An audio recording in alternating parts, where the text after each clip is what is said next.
On behalf of the University of Wisconsin-Stevens Point and the Wisconsin Department of Natural Resources, welcome back to our webinar series exploring prescribed fire for forest management. Before we begin today, we acknowledge that the University of Wisconsin-Stevens Point occupies the lands of the Ho-Chunk and Menominee people. Please take a moment to honor the ancestral Ho-Chunk and Menominee land and the sacred land of all Indigenous peoples. My name is Logan Dvorak. I'm an undergraduate forest management and fire science student at the University of Wisconsin-Stevens Point, and it is my privilege to serve as the moderator for today's webinar. A little bit about me. This is my fourth year at the University of Wisconsin-Stevens Point. I have been the president and crew leader of our own fire crew, where I'm certified as an in-house burn boss and squad boss, and I get to train students in prescribed burning and wildland fire operations. Our invited speakers for this webinar series explore the many facets of prescribed fire related to forest and forest management.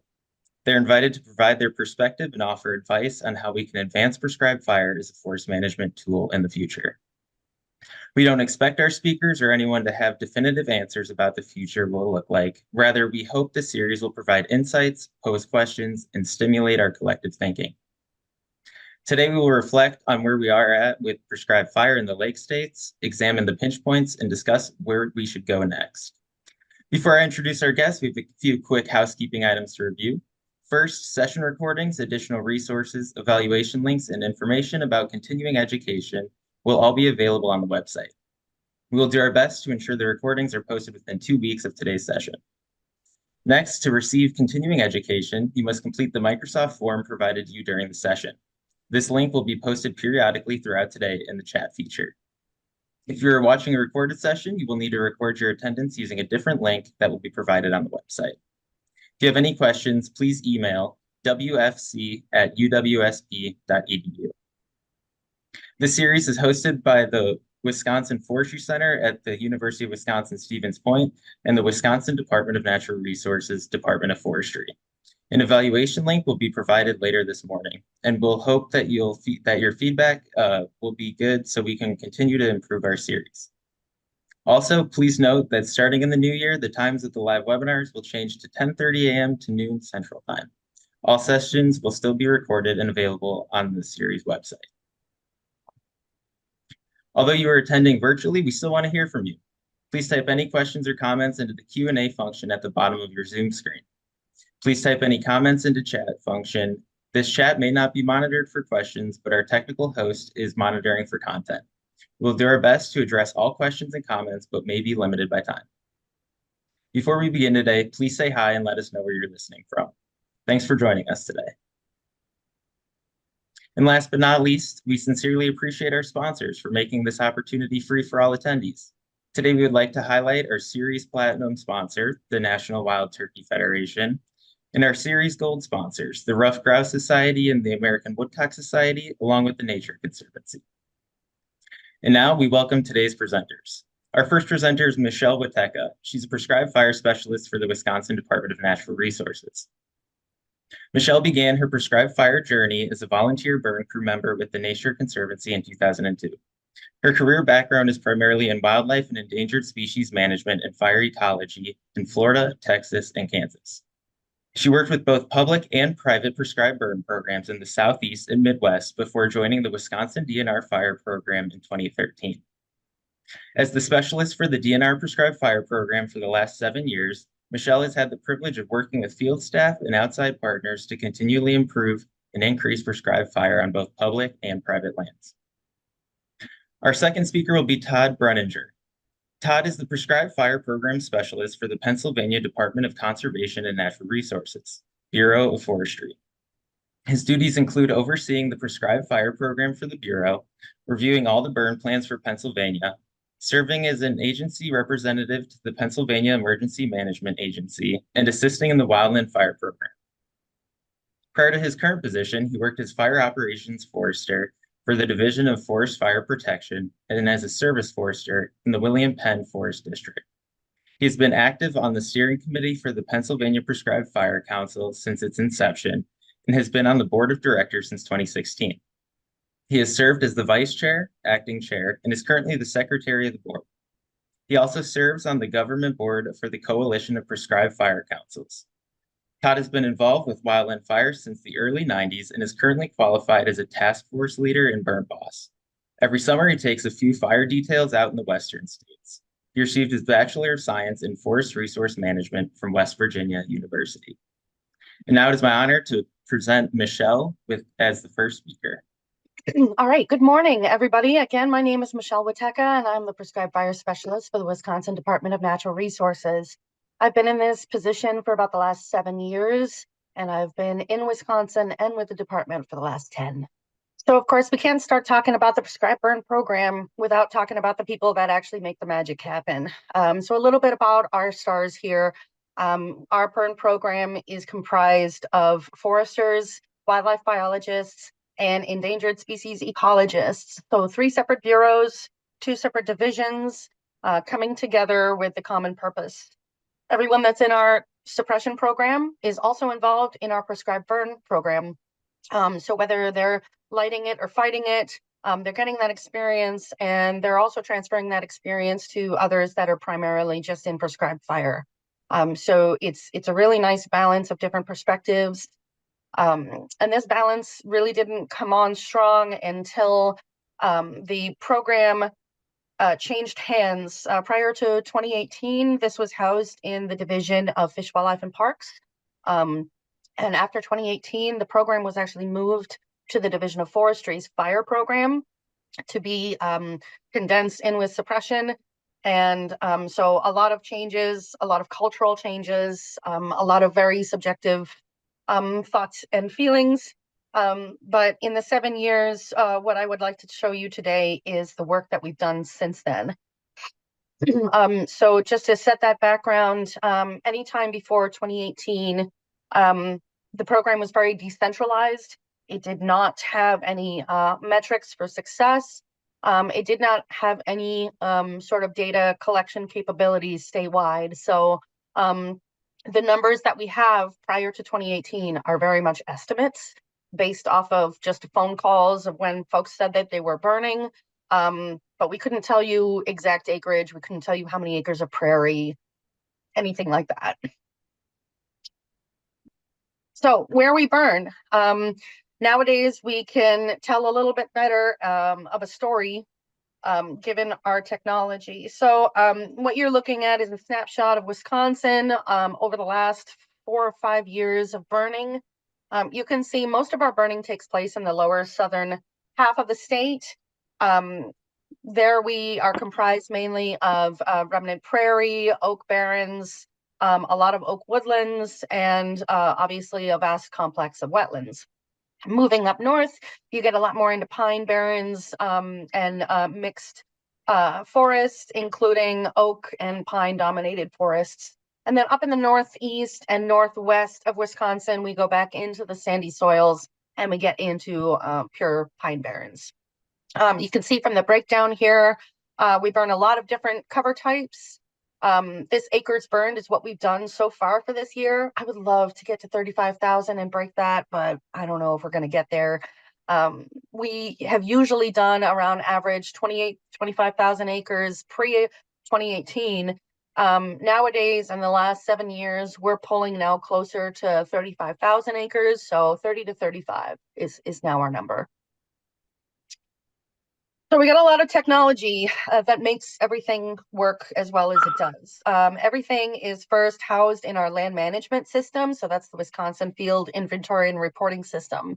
This is an internal system where we track everything from grazing, haying, pesticides, and of course, fire. That's an internal system.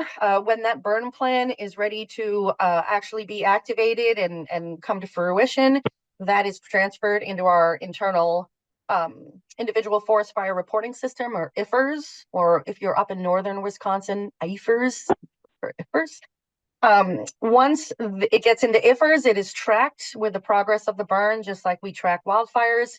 And once that happens, that prescribed burn shows up on our external prescribed burn dashboard. We also have a small snapshot of the current fire situation that's tied to our WisBurn app. And that's more for people to see current fire danger, wildfire activity, burning restrictions, and then, of course, prescribed burns as well. So lots of different systems that all talk to each other, that all feed data throughout and back to each other. So a little snapshot here. This is IFRS. I took a snapshot last spring on a very busy day, but this is what our internal staff are looking at, our dispatchers, our area forestry leaders. You have today's wildfires. If you see on the map, there's a couple of those little flames. Prescribed burns are in triangles, and you can see first they're proposed. When they're approved and they have a crew, they show as approved. And then later on, when they're burning, it shows orange and black is out. Excuse me. So lots of things going on the map. In addition to showing where the burns are, this is really great for fire response, because if anything happens in one of these burn units, we have the ability to see the perimeter of the unit. And so it makes our response time a lot quicker. So again, just another shot of IFRS from that super busy day. We've got spider tracks tracking all of our planes. We're tracking the wildfires again, and you can see how many burns we have going. We have burns still going from the last day, and then further down the list is upcoming burns. So pretty busy day for us. So once those burns are active, or even as they're planned, they'll show up on our external prescribed burn dashboard. So this is very much built for an external public audience. It's hopefully fairly easy to use. You have the quick filters here in the upper right corner. You have quick filters and advanced filters. So that changes what you see on the map. You can download data, you can query it, create your own GIS layers, that kind of stuff. So this is really about opening up the closet doors and showing the public, why we burn, what we burn, and where, and also when we're going to burn for upcoming planned burns. So like I said, we don't have data prior to 2018. We did start collecting the data spatially in, 2019. And so that's where our story starts on the dashboard. So again, the cool thing about this is that you can also zoom in. You can see the actual perimeter of the unit that was burned, which may be different from what was proposed. So we actually give you like what was actually done. And again, you can use these queries to do anything from, I want to look at all burns that had a crew greater than 10 people, or I want to look at burns in this specific geographic area. You can do both. So we've had a lot of really cool interest from different universities in various countries. It's been very well received by the public, and a lot of folks use it now, especially getting closer to deer season when they've got trail cameras out. A lot of folks do use the dashboard for judging, hey, I may need to move my trail cam. They've got a burn coming up. I may need to change my, park visit plans, stuff like that. So very well received by the public. And this came on in 2020. So imagine us, we've got this awesome product ready to go. It's February, we're about to release it, re-release it, and then the pandemic happens and we don't burn. So very slow release, but it picked up quickly, and it's definitely one of our jewels. So same thing here, just showing you that that zoomed in photo of the burn units and perimeters. So, and finally, the last external app. This is, again, just a quick snapshot for folks either out in the field that need burn restrictions and seeing what the fire danger is. A lot of emergency management personnel use this because if they do get a call in from the public that there is a potential wildfire, they can check this map and they can see, well, is the DNR just burning or is it an actual wildfire? So this is really good as a quick snapshot on the go. So it's been 6 years of us building this. And, we've come a really long way from 2018 when I just have an Excel spreadsheet of what burns we've done. What we gained, data accuracy, for the last 7 years, we know exactly where we've burned, what cover types, why we've burned. These are all receipts that should be turned back to the public because inherently we are charged with managing the public's land. And so we've been able to definitely tell our story a lot better, but we've also been able to flip that information around to the public to tell them, what we've been investing our time, effort, and funding into. For For partial burns, for those of you that don't track if a burn ends up being reduced on the day of the burn, whether it's something as simple as we don't have any bodies for overnight staffing, so we're going to cut out this heavy timbered area and not burn it. We're only going to burn the grass. Or, hey, this area is too wet, we're going to cut it out. And what we have found is for every 25,000 acres that we burn, there's actually a discrepancy of about 1 to 2,000 acres. If you just say what you're burning from a burn plan, you're going to be off. And so by being able to record those partial burns and adjusting the acreage, we've gotten pinpointed down to the 10th of an acre of what was actually done. We can use those lists, we can use that spatial view, and we can start actually prioritizing our work, because if it's like any other state agency in the nation, we do not have the funding that we need to adequately manage all the fire dependent vegetation. So we have to prioritize. And this has made it really easy for us to do.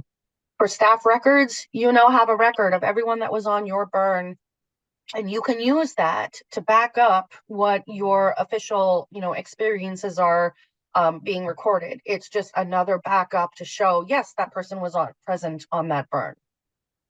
Cost per acre metrics, we not only have a rough idea of what our cost per acre is, but also what it is if you go through a burn contractor. So this has given our habitat managers a lot more knowledge when they're making those decisions of, hey, do I prioritize this burn for us to do, or do I just contract it out? Public awareness and support, again, huge public support for the dashboard. The biggest comment we get is, we had no idea we burned in so many different places. So really great for that too. And one of the things that we've been able to do as well is just really show when our burns are occurring over the last 6 years. And so what this is a little animation of the actual burn days over the course of a year. And I'll go back and I'll do it again. So you see here, fiscal year 2019, the number of burns per day that we can support starts off really small at around 12.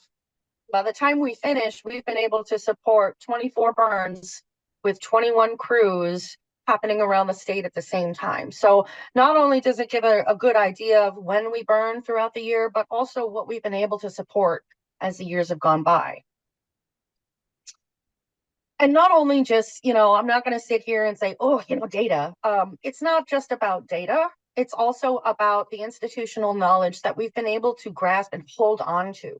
Because I don't know if you all have been in the same situation where you've had a mass influx of new people, all your old people are leaving, your filing cabinets are full of those lessons learned, but it's not getting transferred to the new folks. So by storing all of this stuff online, we've really been able to create that full circle of, we're scheduling the burns, we're prioritizing them, we're planning them, we're staffing them, burning, we're evaluating, and we're getting those lessons learned. But we're also taking those lessons learned back to the people who schedule the burn so that they can adjust anything that they need to in order to make the burns more effective. We've got long-term goals, just like any other prescribed burn program. A lot of our impediments for prescribed fire are very similar to other programs in the state. Our capacity, the resources, the funding that we have, number of bodies. Public perception is definitely something that we're still working on, especially in more northern Wisconsin, where they have more bad fire experiences than good fire experiences. So our goals really are to make our burns more effective and to remove barriers to increasing prescribed fire across Wisconsin. So that's whether it's an agency, organization, or it's a private landowner. So in 2022, after putting together the dashboard, we're like, all right, that's good, but we're not the only people burning out there. And we only comprise about 17% of the total state land or total land in Wisconsin. We are not going to save Wisconsin by managing 17% of the land. So what we've got to do is we've got to go out and see who is in our corner with us, who else is doing the good work. And so we started looking at the folks that were burning privately within the areas of the state that we manage. So that's shaded gray area is places that we track burns and we do the permitting for. Everywhere else is fire departments as the primary jurisdiction. So here's 15,068 acres of special permit burning, and we had almost no data about it. So in 2022, special permits got computerized, put in our system, and we were able to start actually creating maps for the first time, static maps, but maps still showing, the different folks that are doing burning on not state land. So whether it's an organization, it's a private burn contractor, it's an individual, they're all out here and they're all doing the same work, and we're all in the same boat together. So why does this matter? And because it's not just about data again. And I'll take a quote from Stephen Pine back in the Prescribed Fire Use Survey report in 2012. And he says, what does not exist is a map that summarizes the full gamut of contemporary fire, because there is no record of prescribed burning. But without such data, the country must try to balance its combusting budget with only half its fire ledger before it. So Stephen is talking about, there's so much wildfires that are happening. We know nationwide prescribed fire is a way to help prevent those, but we don't even know what prescribed fire we're burning. You can take it down to a statewide level and say, well, we know that we have so much more that we need to burn in the state. But if we don't even know what we're burning right now, how do we figure that out? So it's not just about collecting data and being gleeful about sitting on a pile of numbers. It's really about understanding where we are at, who we're with, and where we need to go from there. So in 2024, we made the move to start adding those special permit burns to the dashboard. So you see here on the top of the dashboard, it says Wisconsin DNR burns. There's another button we've got, partner and private. And we've been able to take all of these, and this literally just happened last week. So quite exciting. We're still working on symbology for all of them and things like that. But we've started the process of getting these not only on here for y'all to see, but also we're collecting data on them. And it's pretty basic data that we can match up to our burns in some aspects: primary vegetation type, acreage, who's doing the work, and whether or not that work is tied up with a government conservation program like CRP or CSP, and things like that. So here's what we still don't know. I talked about the shaded gray areas, and those are the areas of the state where we manage fire. So we have a really good idea of who's doing the work in those areas based on those special permits. But in the areas of the state where we do not manage, we have no idea of who is burning and how much and what are they burning. These question marks are literally that. Fire departments, they're very scattered, they're very independent. It's hard to get everybody on the same page to collect that data. It's still a little shaky on collecting the wildfire data from those areas of the states. And so, we have to figure out, well, how do we get prescribed burning to be tracked? Because, you see in these clusters down here in the South, those clusters don't just stop at the protection boundary. They're still going. That's a huge amount of people lighting fire, and we have no idea who they are, and they have no idea about what a large community they're a part of. So what we started doing is we started working with the Prescribed Fire Council on this project. And the concept is we hope to bring this to fruition in 2025. The concept is a voluntary process for you to input your burns. Illinois, if you want to look at a working product of them, Illinois has a great public-facing prescribed fire dashboard, and they've already got this up and running. So it'd be the same concept of special permit burns. We'd collect a very small amount of information on it. It would be entirely voluntary. But even in our conceptual talks with with partners, we have had a strong interest. I've already had partners contacting me saying, like, we have a shapefile ready to go. Like, what can we do? And so that's going to be the place to start. But it's not just about partners too. We've got to get private landowners on board with doing that. And we feel really positive that between the council, ourselves, and our work with the fire departments, we can make that happen. So that's what we're working on right now. So what's the incentive with all of this? The whole point is to get everybody under the same umbrella. And it makes it so much easier for us to convey opportunities and information about trainings, burn planning resources, things like that, when you know where you have to send that information. We can also look at clusters of private landowners, and for those organizations that want to help create prescribed burn associations, these are the places that they want to focus on. Not only do we want to create a certified burn boss program, but we also want to help folks find out who is in their area to be available for potential mentoring. This is a way to connect those folks. And obviously, most of these smaller organizations may not have the resources that they need in order to have this type of graphic display of their data. This is free. This is really for them to, post it on a billboard to the public, be able to filter down to just show those burns and say, this is the good work that we do in the state.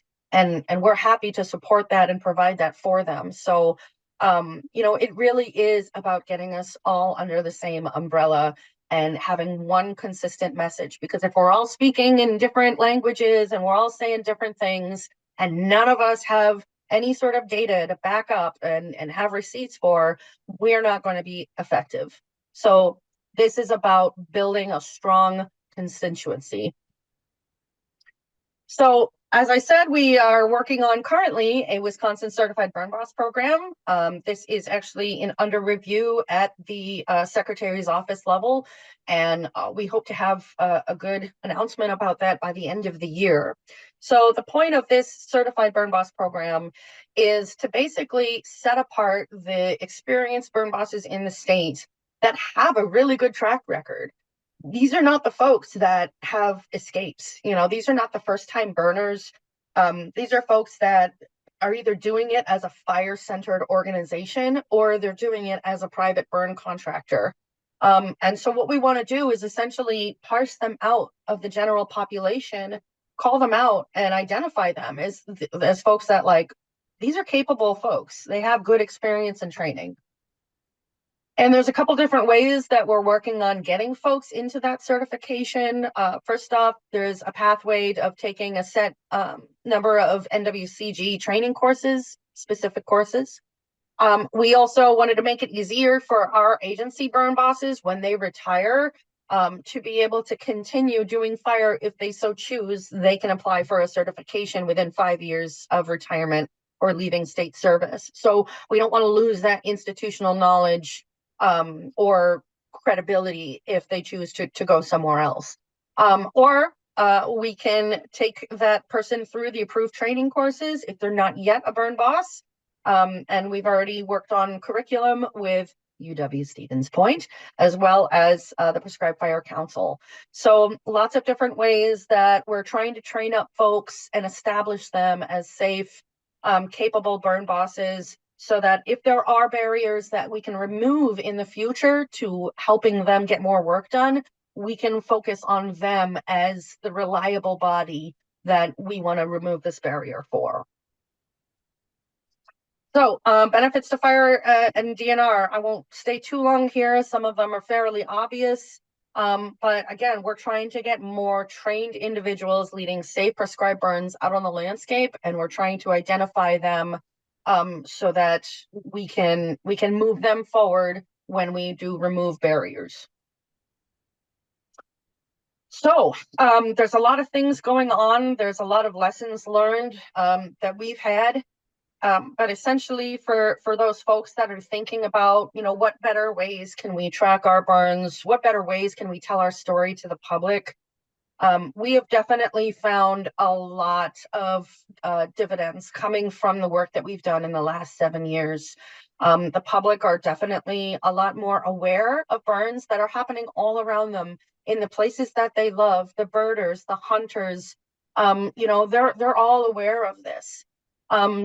One of the other things that we've learned too is, when you put stuff like this out to the public, you really have to take off the wildlife or the natural resources hat, and you have to become a salesman. And if there was one thing that I could tell folks going through natural resources right now, is work on your people skills at becoming a salesman, because the idea or the concept of fire as something we need to do for long-term investment, that is not something that rises to the top of landowners or the general public mind. You have to sell them, you have to go to where they're at and sell it to them on their terms. And you cannot do that, you absolutely cannot do that without data.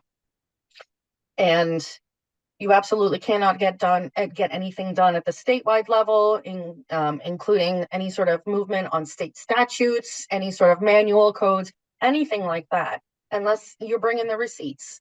And so for us, it's all about establishing that and about building that solid foundation, so that wherever we go from here, we'll be able to do it with one loud, strong voice. And if it has to do with the legislature, then we can say, yes, look at your constituency, look at everywhere they burn. These are not just some, niche, hippies out there laying down fire. These are everyone. These are Wisconsin residents. And so that's the biggest message I can give is, when you're focusing on advancing the program, the skill set, the research, that institutional knowledge, that's huge. But if you're not ready to tell your story and talk about this with the public, that's only one leg out of the two that you need to stand on. So that's definitely what we've learned. We're excited about what we've put together, and we're excited about what the next 7 years can bring. And so at this point, I'll be available for any questions now, as well as after Todd's presentation as well. Thanks. Yeah, thank you very much, Michelle. It really seems like those technological advancements and the data that you guys are collecting is going to be extremely beneficial to the burn program. And especially in today's climate, it's very cool to see the surge in burning and promotion of it. So as of right now, there are no questions, but just as a reminder to all participants, the Q&A function at the bottom of your Zoom screen, you can go in there and submit any questions you have for Michelle. If you think of any during Todd's presentation, you could submit those, and we'll do another Q&A session after Todd presents. All right. Thank you, Michelle. Let's move on to Ted's presentation, and we'll just let those questions file in as he presents. Okay. All right. Thanks, Logan. Okay. We had some struggles with my presentation that I can't load it from my computer here, so it's going to be run from somebody else. So you'll hear me telling them to exchange to the next slide here. But like Logan said earlier, my name's Todd Brininger. I've worked for the Pennsylvania Bureau of Forestry. I've been there since 2000, and I've been involved with the Prescribed Fire program since its inception. So I've kind of seen it come up through the ranks and seen some of the growing pains that we've had with it. So I can kind of give you a good view of that, of where we've been, and kind of how everything's gone. So I'm just going to give you a snapshot of Pennsylvania. There's a lot of similarities from what we're dealing with in Pennsylvania to what a lot of the lake states are right now. And I'll just kind of show it from our viewpoint where we're at, because there's a lot of similarities there. So kind of give you guys an idea of what's going on here. We don't burn quite as much as what they're burning in some of the areas that you guys are from, but it's a growing program, and we're working on things, and it's heading in a good direction right now. Next slide. So kind of what I'm going to go over today is a little bit of where we came from, how we got to where we're at right now, some of the stumbling blocks that we've run into through the years with the program, and kind of what we're looking at and how we're trying to fix some of the issues that we've had. Some we fixed, some still need a little bit of work. Next, please.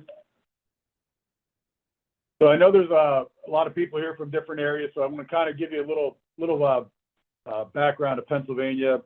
It's a very diverse state, divided into 11 eco-regions. Each region has its own climate, geography, and a mix of species. You can see here on the map that's up there, we've got a couple different areas there. But couple of your regions there. We have the plateau regions of the Poconos, the unglaciated Allegheny Plateau, and the Pittsburgh Plateau. We have the Allegheny Mountains coming in down there in the southwestern part of the state. We have parts of the state that were affected by glaciers, so we have a glaciated northeast and northwest region. And a big part of the state through the middle there is Ridge and Valley with the real thin ridges and steep valleys. And then finally, we have the coastal plains down there in the southeast, and then Great Lakes. So it's quite a different variety of what you're looking at here. We're not looking at just one region. It breaks up into very, very different areas as you travel across the state. Next, as far as some of our forest types that we're looking at, kind of generalized here, we got Great Lakes beech maple there, and that's in the western portion of the state. That's dealing with a lot of like tulip poplar, sugar maple, beech, red oak, black cherry, basswood, things like that. And then we have oak hickory, which takes up a lot of the state there. That's kind of the southern 2/3 of the state. Got a lot of red oak there, hickory, red maple, white oak, tulip poplar, species similar to that. Something with the oak hickory is we do have a real dense shrub layer. And if you're looking at it from a fire standpoint, it gives you a very hot burning fire that can cause a lot of issues with our mountain laurel, huckleberry, and things like that are some of our ericaceous species that burn pretty hot. So it's something to keep in mind when we're burning in those oak hickory areas. The next one's the northern hardwood region. That's probably about the top third of the state, and that's some of the southern higher elevations as well along the Allegheny Plateau there on the Allegheny front. We have some of the northern hardwoods there. You're looking at beech, sugar maple, black cherry, aspen, hemlock, white ash, pine, things like that. And finally, the mixed mesophytic, and that's characteristics of both the mixed oak and northern hardwood. A lot of your upland oaks are in that area, so beech, red maple, sugar maple, yellow poplar, black cherry, sweet birch, basswood. So that kind of breaks it down into some of the forest types, but basically you can divide us into two real areas. Is we have mixed hardwood, which is about mixed oak, which is about 50 some percent of the state, and then northern hardwood, which is about 30, like low 30% portion of the state. That's kind of how we're broken down. So if I show you some pictures, the next slide here, kind of give you a little bit of visuals about what we come across the state. If you're starting up there in the upper left corner, that's a mature oak stand. You move down to the bottom left corner, that's a mature aspen stand that you're looking at. Move over to the upper right corner, that's an oak woodland. You see a lot of the mountain laurel that's kind of down there in the understory. It's pretty thick and tough to get through there. And then finally, in the bottom right is our pitch pine scrub oak barrens. That's something that we're trying to do a lot of work to restore. A lot of our woodlands are kind of, over the years, they've kind of moved out of that. So we're trying to bring that back to restore that in a lot of parts of the state. The Game Commission's doing quite a bit of work there with the pitch pine scrub oak barrens just to maintain those habitats and a lot of the oak savanna habitats as well. So that's a really good example in that bottom left there. Next slide, please. A couple more pictures that we have there. Upper left there, that's a good picture of our scrub oak. For those of you who've never dealt with scrub oak, it's a very volatile shrub that really burns.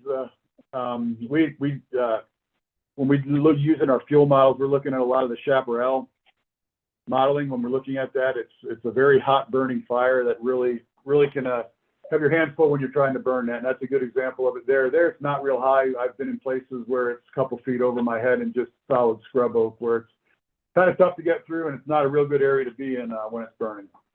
Kind of move down to that bottom left corner there.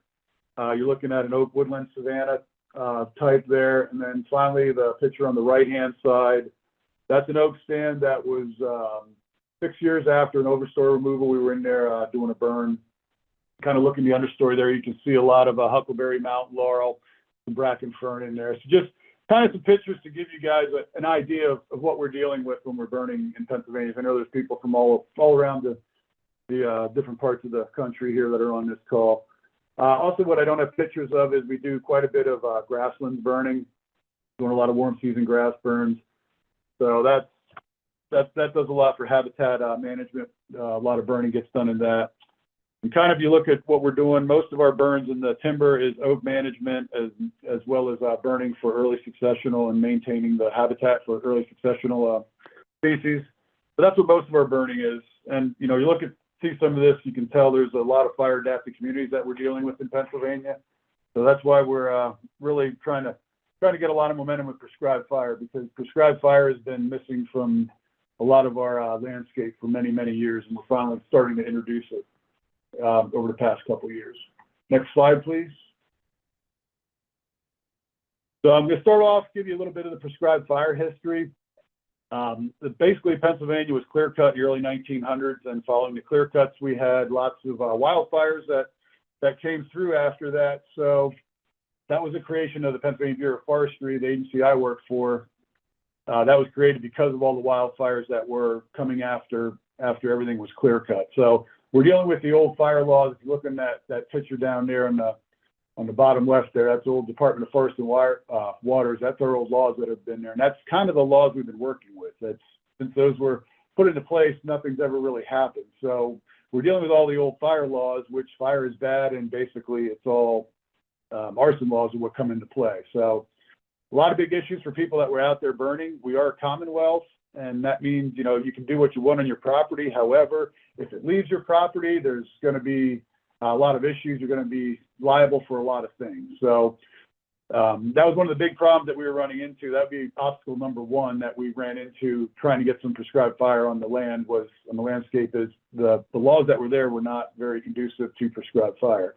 So what we did with that was we tried to form a prescribed fire council. Around 2007, the council was officially formed after a lot of hard work and from a lot of people out there. But basically, it broke down to a lot of state agencies as well as federal agencies, and then we mixed in some private industry as well as a lot of the nonprofits. So we had a lot of DCNR was in it, the Pennsylvania Game Commission, Department of Military and Veteran Affairs, and our Department of Environmental Protection from the state side. And then the federal side, we had the Park Service, the Forest Service, NRCS was there. And then we had a lot of the nonprofits, such as the Nature Conservancy and a couple Turkey Federation, and a lot of other nonprofits were involved, as well as some conservancies. So we had a broad range of people that were involved there. And the big thing with the Prescribed Fire Council was that gave us one voice. As a state agency, we can't go to our legislators and try to get them to change what laws are there, because we're a state agency. So what the big benefit of the Prescribed Fire Council was, we had one voice, and we also had the Nature Conservancy's lobbyists that was able to go to all the legislators and speak on our behalf as the Fire Council, and that was one voice for a lot of different organizations and agencies that were involved. So with that became the Prescribed Burning Practices Act. Next slide, please. And what that did was, that was passed during a budget impasse of 2009, where the state went with a budget impasse for many, many months. And the Prescribed Fire Act, this actually passed through. It was not controversial at all. This actually went through when everything else was in gridlock. That passed through. It was unanimous. It got voted in. So now we have the Prescribed Fire Practices Act. And what that did is that was giving landowners as well as practitioners civil and criminal protections as long as they were following the prescribed fire standards. So that was very good for our practitioners. Now if we're doing things the right way, there's actually going to be some protections for everybody that are out there. So with the standards, if they're following the standards, there was two requirements of it, that they had to have the approved burn plan. And that's a plan that just addresses the 23 elements. It's basically what a lot of burn plans are looking like, addressing all the main elements that we're looking for. And the other thing that you have to do is you have to be qualified. So you have to have that experience, and you have to be qualified in the different positions for prescribed fire. So that worked very well for a lot of the state agencies and organizations that were doing it and do a lot of fire. But the issue it was very agency centric. So it was looking at the agency people, and I was as guilty as the rest of everybody when we came up with the standards. Is I never thought about private land burning. I was just thinking with my agency blinders on, and we didn't give a whole lot of thought to that. So it's tough to get qualified using our standards that we have. but as an agency employee, but if you're coming from the outside, it almost made it impossible. So it made it pretty tough with that. So that was obstacle number 2 that we realized after all this was in place, that we're not getting anything done on private lands. Next slide. So what our standards basically do is they mirror a lot of the National Wildfire Coordination Group standards. It's hard to you need a lot of training and a lot of experience with the task books, and a lot of our stuff mirrored it. So it was a very hard process to do. And even for government employees, state government employees, it was hard to do. But like I said, for someone coming from the outside that has no fire experience, it was next to impossible. So the standards that we have, they're updated annually. And the thing here is it's a group effort. If you look down at the bottom there, it kind of says who it's developed by. It's the Bureau of Forestry holds the standards, but we develop them in conjunction with the Prescribed Fire Council with their training and standards committee. So there's a lot of people that have their hands in the standards that are going through here when we push them out there. Next slide. So when you look at what we've actually burned, you're going to see the big disparity here. This is from 2010, from when we started keeping records, when we had everyone that they had to actually put burn plans in and then report what was actually burned. So you look down through that middle section there, total acres burned. We've been growing pretty well. It started off a little slow, and it's definitely an upward trend. You look at it, you see the wetter years where it kind of slowed us down a little bit. 2023 is the last what we have in here. 2024 is looking about the same. We're going to be right around 14,000 acres, 15,000 acres, and private land is going to be probably a little bit less. I'm guessing about 200 acres of private land. But you look at the numbers there, so just look at 2023, that was 14,641 acres burned in the state, and out of that, only 358 were private lands. So you see the big disparity here. There's a lot of burning going on the public lands, but not a whole lot in the private sector. So we did see that's a big issue. It's a very small percentage, and we never even hit 500 acres on private land throughout the years there. So there's a big issue. You're going to see here in a little bit why it's such a big issue as far as land ownership. But it's something we realize there's a big problem.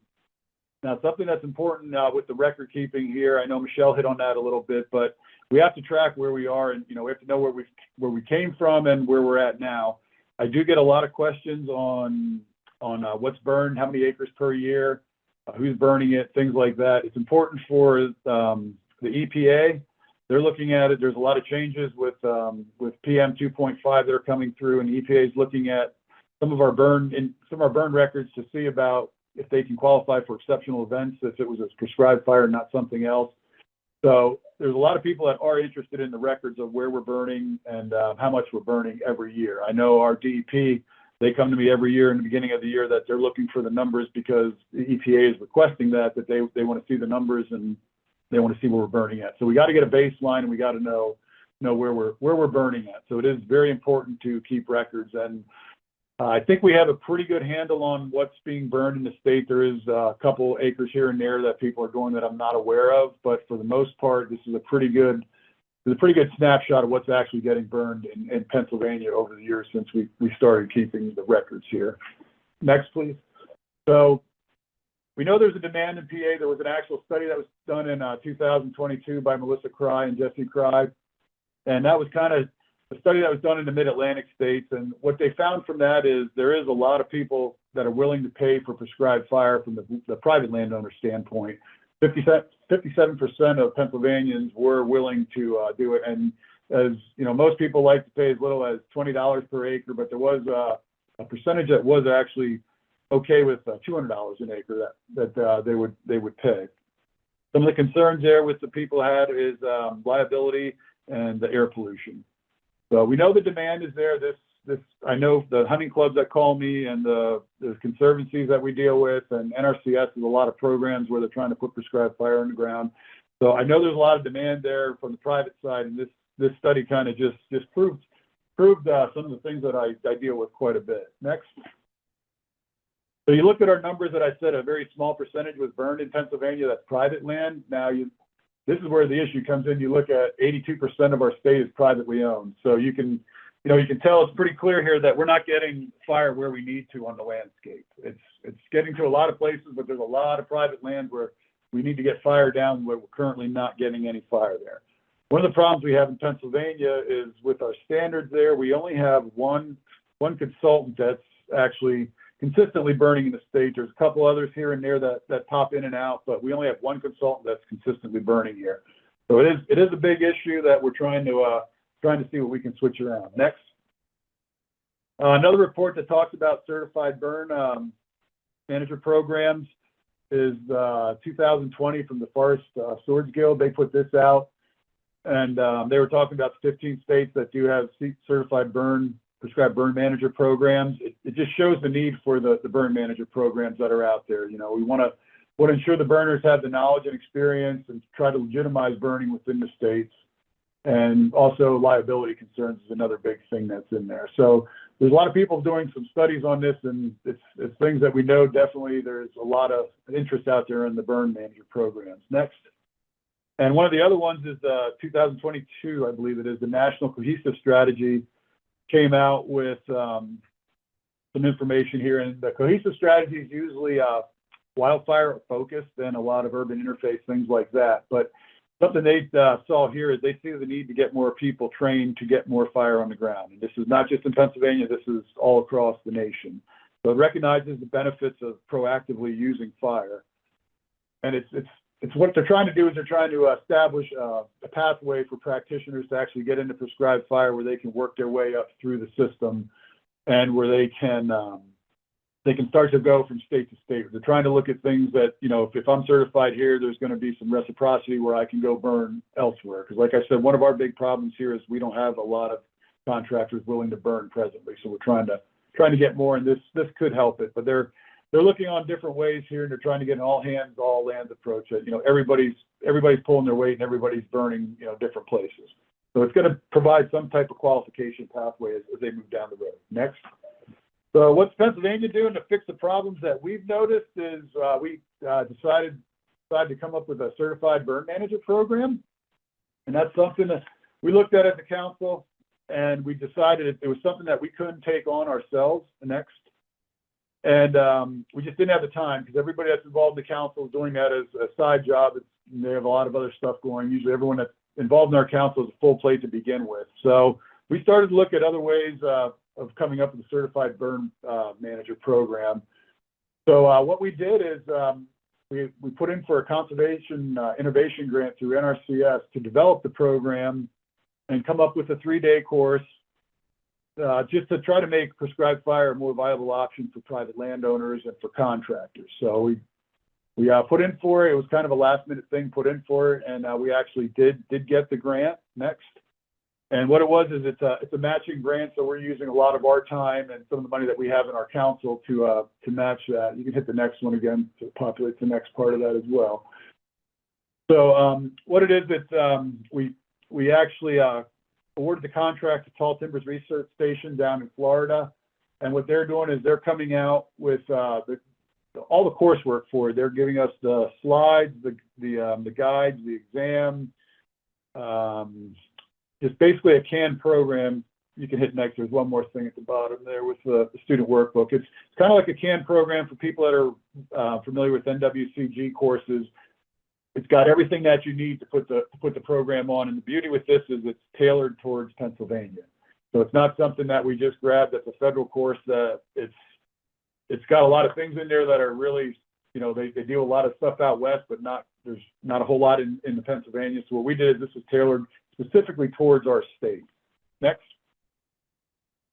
Some of the things that we had for it, we came up with prerequisites. So what we have is they have to basically take all the classes that you need to be a FFT2 in the national system. So it's the S130, 190, and then your I-100, I-700, L-180. So we just wanted all the courses. That's what we require our firefighters in state to have, that minimum to be on a fire, so on a wildfire. So we figured we might as well make that the same thing for them to be on a prescribed fire. Next.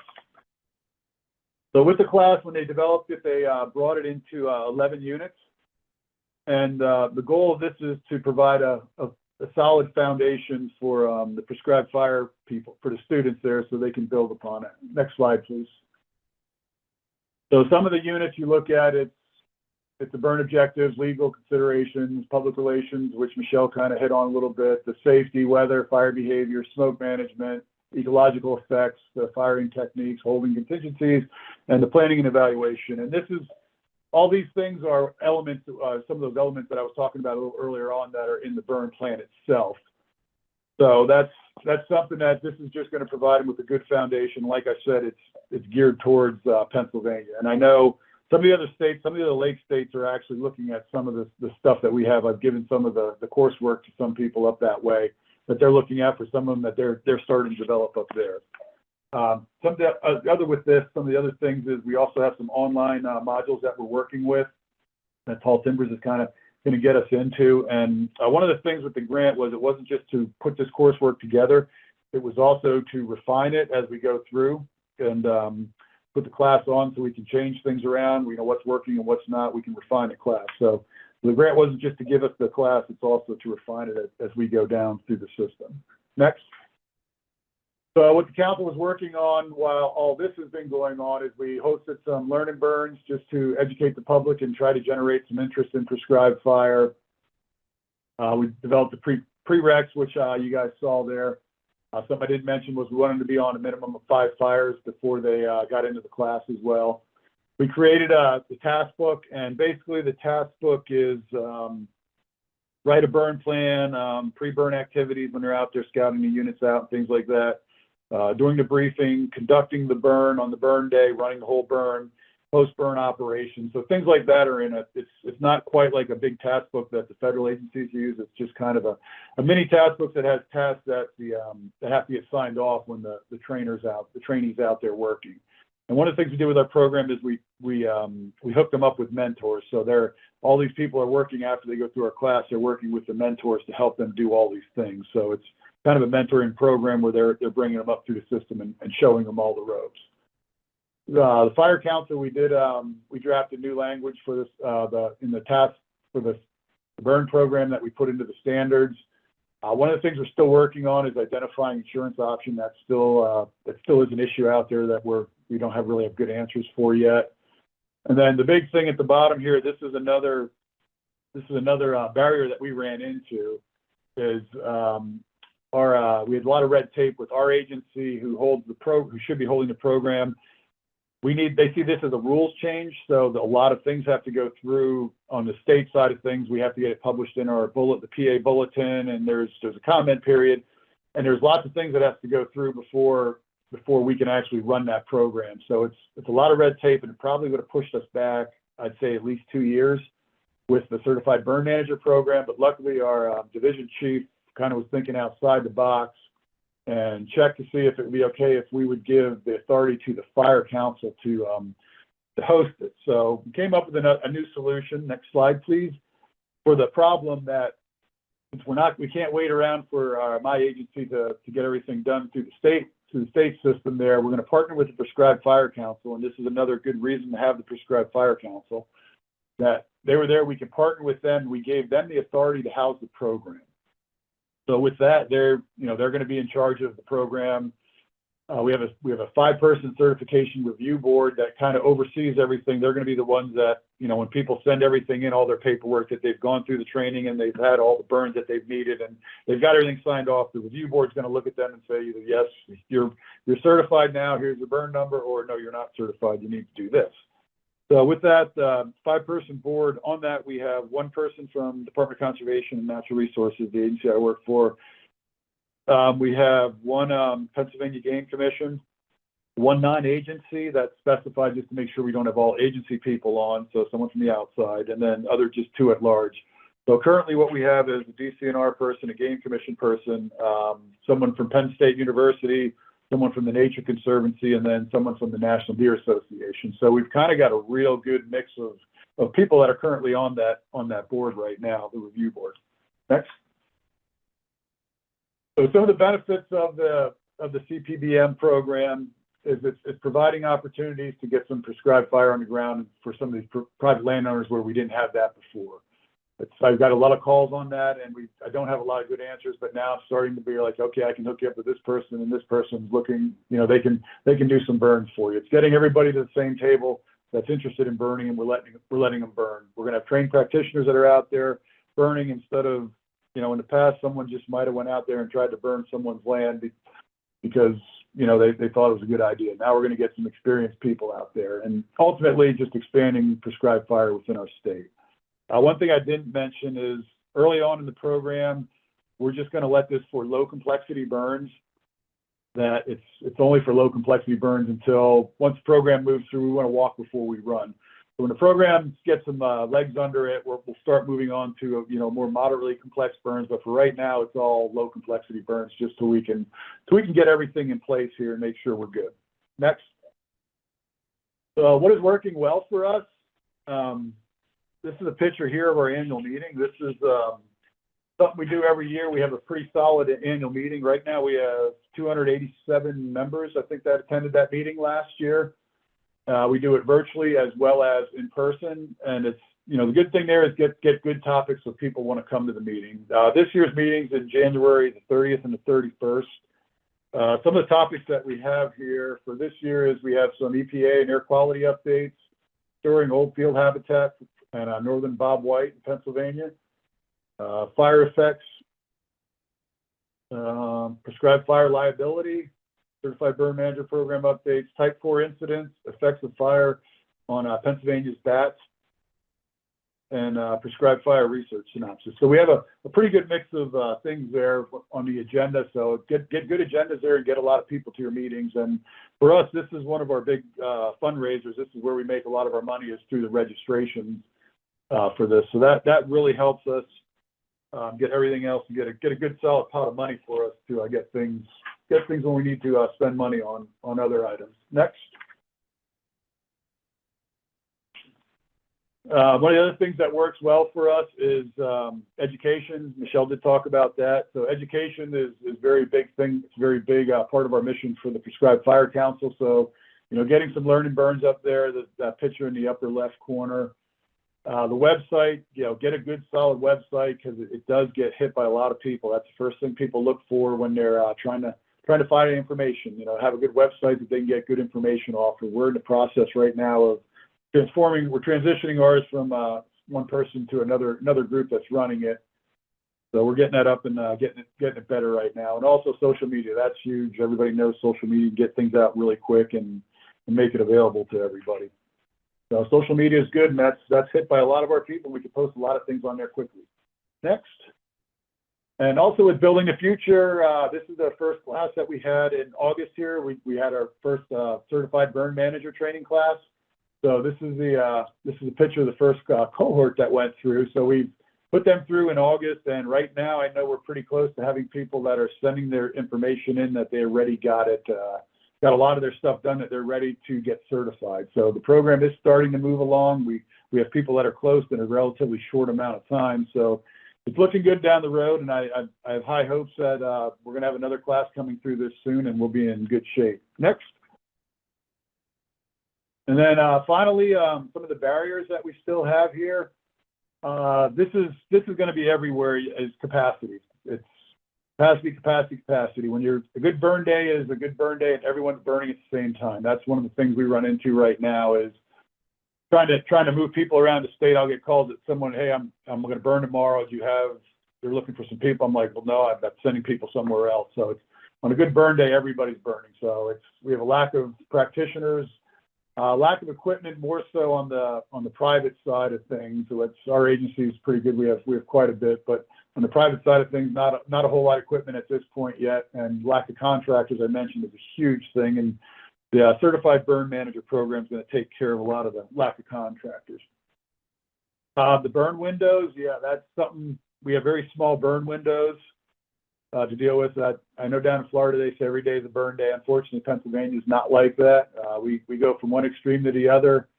It's like this year we had the spring we didn't quite get the good. As soon as we get a good burn days coming in, we seem to get wet weather moving in. And then this fall it just went from being good to burn early on to it got way too dry. We couldn't burn at all. So the burn windows are small to deal with, and that's always going to be a problem up here in the east. Insurance, I did say that. Talked about that before. We're still working on that. That's not a problem just for Pennsylvania. That's nationwide. I know they're trying to look at it. Coalition of Prescribed Fire Councils is looking into that. Something we can do. It's a big problem right now, and we are trying to find out just any type of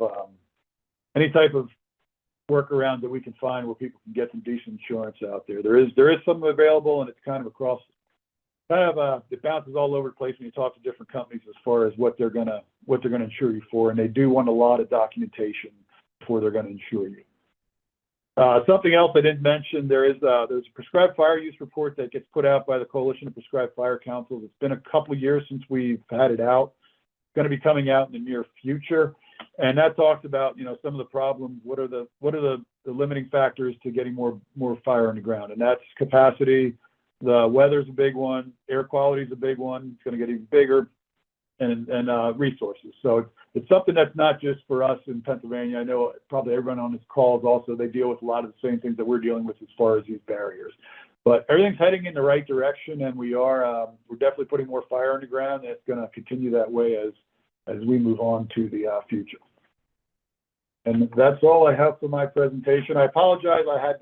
I couldn't move the slides, but I had issues with trying to share my screen this morning. Thanks, Todd. It's really great to see you folks in Pennsylvania being able to reintroduce fire into the landscape on larger scales and what you guys are doing to promote private land burns. So on that note, we'll be moving into a Q&A session. So if you guys have any questions that pop up, feel free to throw them in the Q&A section at the bottom of your screen. So we have a few questions for you, Todd, and then we'll go to Michelle. So first one is, in Pennsylvania, what do you think drove the major changes in ease of prescribed burning? It used to be very difficult to get burns done, and now it seems more streamlined based on this talk. What was so difficult? What was the first part? I didn't quite hear the first part. The first part was, what do you think drove the major changes in ease of prescribed burning? Oh, it was all the groups that were burning, because there was quite a few people that were out there burning, but there was no protections for them, and they all got together, into the fire council there, and the fire council was a driving change that made it that way, and it's getting a lot more easier now. We're trying to streamline things like you said, but it was the big push from everybody getting together. It's just one voice does a lot more than a lot of different people complaining here and there. It's the one voice is what actually got the legislation changed for us to actually put the new standards into place and actually get some protections there. Sounds good. And then a couple others. What has the feedback been from the certification course participants, and what specifically are the low complexity burns you guys are doing with them? We did get good feedback. Some of the feedback that we did, the only negative was really, some of it was a review. Because we make them take the S-130 and the 190 before that. So some of the things we covered in like our fire behavior and things like that, we're thinking we're going to change that to more of an online. It's going to be an online portion that they can take and give us more time to go over plan writing. Plan writing was something, it was an hour and a half, I think, was the session in there. We've got to add more to that. That was one of the big things that we ran into. And as far as low complexity burns, it's a lot of our grass burns are the low complexity burns right now. Sounds good. And then one final question for you. With small burn windows that you're experiencing, are you exploring any growing season burns? Yes. We do some growing season burns. I know the Game Commission does a lot more than my agency does as far as in the growing season burns, and as well as they're getting into some of that scrub oak pitch pine. They're taking that with a hydroax and they're mowing some of that down, the FECON head, and that stuff that'll cure, and as it cures, you can your burn window moves into the summer more, whereas before you were just in that in the springtime, and then as soon as green up started, we're kind of out of it. But they're doing that, it's curing, and it opens their window a little bit more up more into the summer. And yeah, we are looking at growing season burns as well as we can get them in. That's great. And then Michelle, if you want to touch on any growing season burns the Wisconsin DNR might be looking into.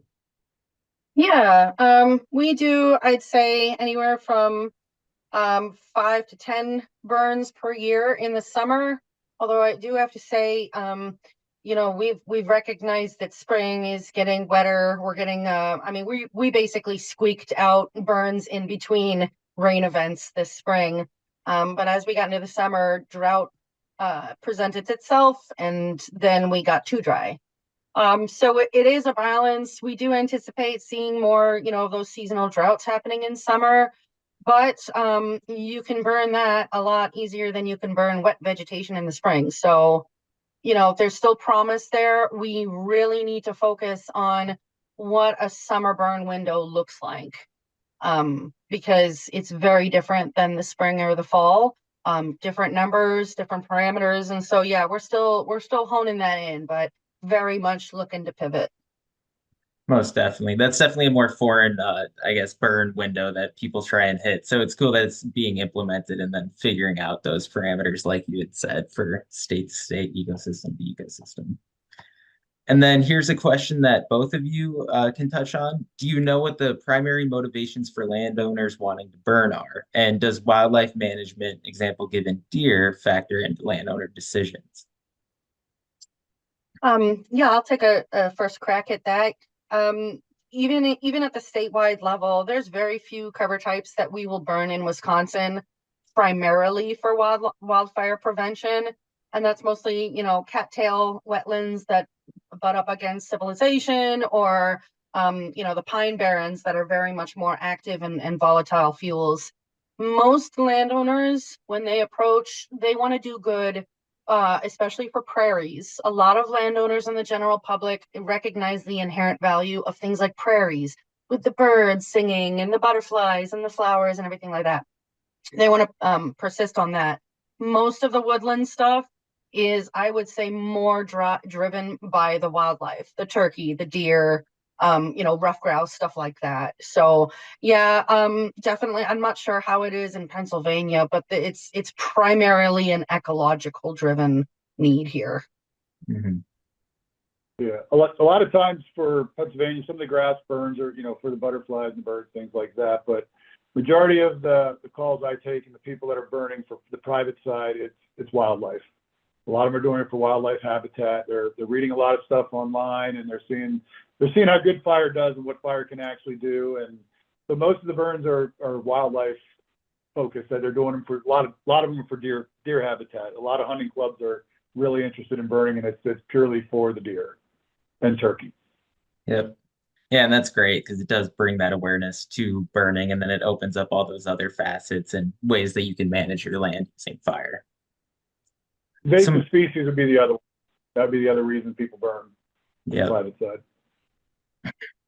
And then Michelle, there's a couple questions regarding the Wisconsin Burn Boss certification. So Sure. how does the Wisconsin Burn Boss certification relate to the NWCG system? Is it meant to increase the availability of burn bosses above those who are trained in the NWCG system? And does it require NWCG certification first? No, that's a bunch of good questions there. Yeah, so in relation to NWCG, one of the pathways that folks can take are a number of predetermined NWCG courses. And it's just the training requirements. They have to take the courses like S219 ignitions, S290 intermediate wildland fire weather, things like that. They don't actually have to meet an NWCG certification or reach a certain qualification. They just have to take those training courses. So in that, no, they're definitely not being taken above, like, say, a Burn Boss Type 2. For NWCG, the course requirements that we are requiring are definitely not at that level.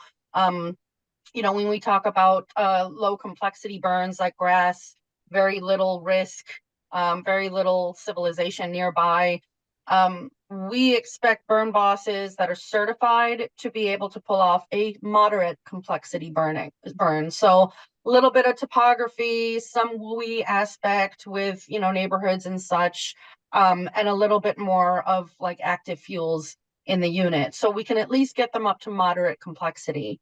We don't anticipate certified burn bosses being at the level where they can burn what we do, like 1,000 acres of pine barrens at a time, kind of thing. Most burn bosses that are doing this kind of work, they're doing like 1 to 300 acres. And so medium complexity for us is adequate. They don't need to go all the way up to NWCG.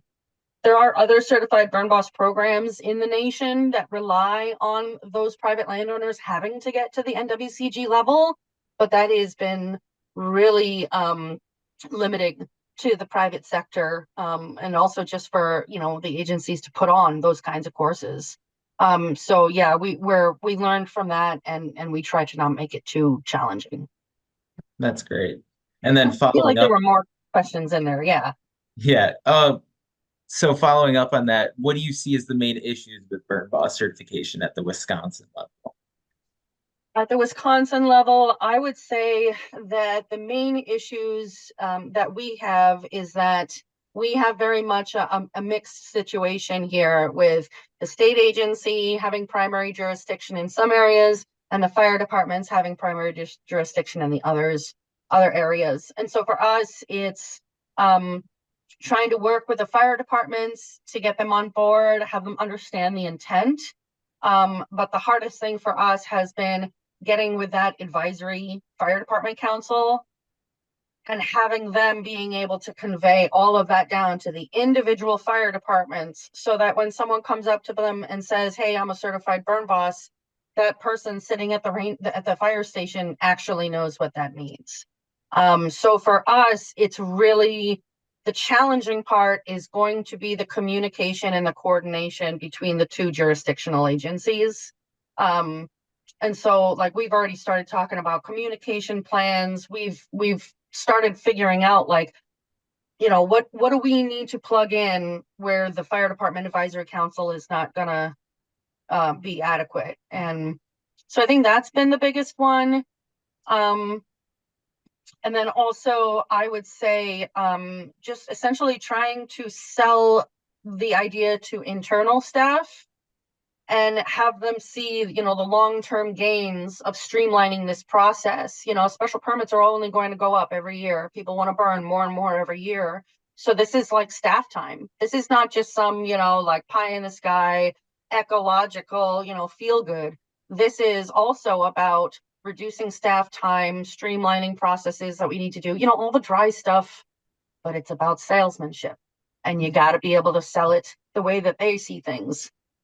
So, you know, basically just getting all of these different entities on board and having to create these like different talking points and ways of talking to them and selling it. I think that's been the hardest part, is just getting everybody on the same page. Yeah, that's a difficult one to balance and establish, but once that is in place, it'll be super simple. Well, theoretically simple going forward once you have Yes. those. Yes. Nice. Theoretically. Yeah. And then there's a question about the dashboard. So it says, were there any outside consulting firms brought in to build the dashboard, or did you find that you had the necessary skills already in-house? You know, I gotta say, the adoption of the burn program coincided with just this perfect storm of GIS specialists, developers, and everyone like that. We actually we were blessed to be able to do the work in-house with the GIS specialists that we have. So, you know, we have a dedicated developer for IFRS, we have developers for Whispers, and we have one dedicated GIS specialist for the dashboard. And we've been very lucky in that aspect. So we understand that resources and time and for IT stuff is not typically listed as high of a priority, but that's where it goes back around to, you know, you can't make these pretty products and everything like that without having that IT investment, and a little bit of that investment is going to pay dividends. We are in a digital world. Everybody wants a website, everybody wants something in their hand, and if we can't keep up with that, then we're going to slide into irrelevancy. Definitely. And that's great that the resources were there. That makes that process a whole lot easier. This next question is for Todd. With the difficulty of regenerating oak on some point of more mesic sites in Pennsylvania, are people using fire to improve regeneration conditions for oak? Yes, absolutely. We're in Pennsylvania. We're doing anything we can to improve conditions for oak. I know on my side of your forestry, that's one of our main goals is oak, trying to regenerate oak. And yeah, absolutely, we're using fire to improve the site conditions there. And if you're not familiar, I actually just have it right here in my office. Pat Bros has a really good, can you read that? Probably not. I'll drop it in the thing. I'll drop it in the chat. Pat Bros has a really good book that he put out, The Fire Oak Literature of the Eastern North America Synthesis and Guidelines, that he put out a couple years ago. It's a really good information on fire and oaks for burning that whoever put that in, they'd probably be interested in looking at if you haven't seen it before. But I'll find it and drop it into the chat maybe a little bit later. I don't know if I can find it quickly here. But yeah, we do use fire a lot to improve the conditions to regenerate. Most definitely. So that's all we have for questions right now. If anyone has any last minute questions, feel free to drop them in that Q&A section. I'll kind of give you guys a minute to do that, but if not, we shall move on. I guess I have a question for you, Michelle. I saw the graphic where it showed like your burns throughout the state, and it looked like in the northern central portion there was a lack of burns that were being done. What's the reason for that? Is that just lack of DNR land or? Sure. Yeah. So that's a lot of more mixed deciduous forests. And it's definitely forests that have a much larger fire regime, so that's looking at like 25 to 50 years and some even higher. So not a lot of dots in those areas. It doesn't mean that we don't, but it definitely does point to those areas of the state being less effort to maintain much longer fire return intervals. Definitely. One thing, if y'all don't mind me adding on to what Todd said, in terms of oak regeneration, that is a huge push that the Division of Forestry is trying to do in the state. We have really pretty good regeneration in sandier soils, but it's in our mesic soils. Todd, we're struggling the same way with regenerating oak successfully there.